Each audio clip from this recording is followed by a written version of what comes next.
keeps changing from one screen to another, and the cursor's moving around madly. No, So I no, keep trying no to get trouble back if to it doesn't Zoom. work. No, Oh.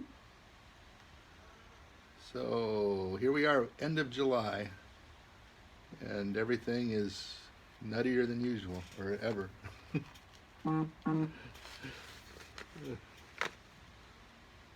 It's okay, David. I can just proceed. Oh, you don't. Are you changing your mind for the moment? That's okay, David. Okay. So I'm gonna. This is Spoken World Online, week number 20. And thanks everybody for being here. And it's so cool, the regular people who come in, and also the people who sort of circulate in and out. And it's from far and wide. I'm going to do a cover piece today, and this is. Let me just post this real quick here. Yeah. So this is by Welch, and it's his manifesto, Bread versus Mozart's Watch. I don't think there ever really was a war between the hip and the square, and if there is, I won't fight in it. I am a poet. My job is writing poems, reading them out loud, getting them printed, studying, learning how to become the kind of man who has something of worth to say. It's a great job. Naturally, I'm starving to death. Naturally? No, man. It just does not make sense. Look, baby, you want to pay your bills? Go out and get a job. I've got a job. I'm a poet. Why should I do somebody else's job too? You want me to be a carpenter? I'm a lousy carpenter. Does anybody ask a carpenter to write my poems? But there I am, working 20 hours a day in a salmon and crab boat. A beautiful job in its own right, but another story. Just as why I didn't make it that way either is another story. And suddenly I realize I haven't made a poem in 8 months. Too tired. And I still couldn't pay my bills. $125 a month in 1962, San Francisco. Frugality being one of the tricks of the poet trade. Meanwhile, publishers, sorry, there's no money for the poets. We're printing my poems. Big readings got read. All benefits, no bread. Etc., etc., etc. So I cracked up. My brain literally snapped under the weirdness of being a poet. A successful one. And being, because of my job, which all agree is noble and good and all that, an outcast. Please note, none of this has anything to do with the Beat Generation, America, hipness and squareness. It's as old as Mozart. I see the basic con as bread versus Mozart's watch. Don't pay the guy. That would be too vulgar a return for work so priceless. Give him a watch.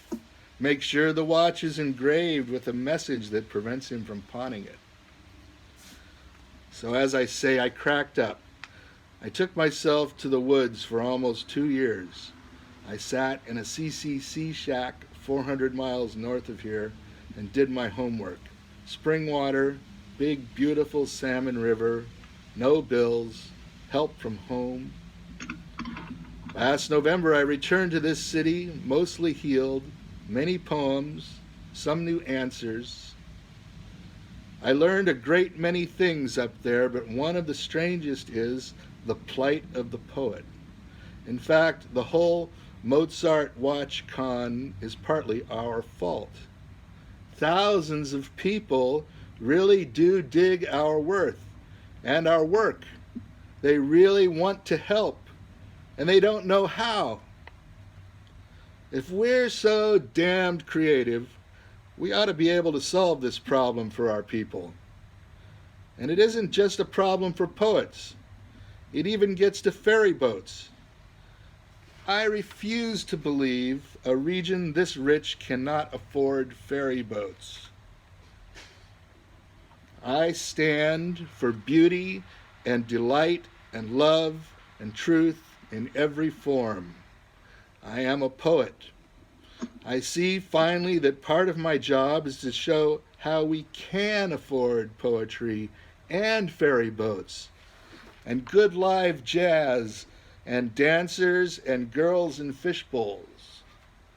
How, in fact, we can't begin to live without them. Without them, the city is only a hideous and dangerous, tough, big market of no interest and no delight and no point to anyone. First, I have to solve my problem without in any way causing a strain on my community, without begging or conning anyone in any way. I will pay my bills entirely by doing my real job, which is poet. Then I can give my attention to solving more general problems.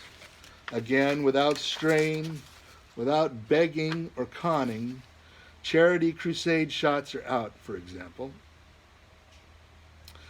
On Friday, June 12th at 8:30 at the Old Longshoremen's Hall, 150 Golden Gate Avenue, you can hear some of these discussed in my poetry. Gary Snyder, Philip Whalen, and I will read from our new work at that time. See utopian visions built before your very eyes.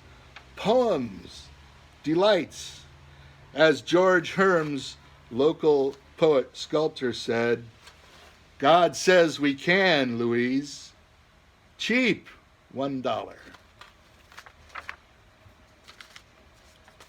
I love it, ROArSHOCK.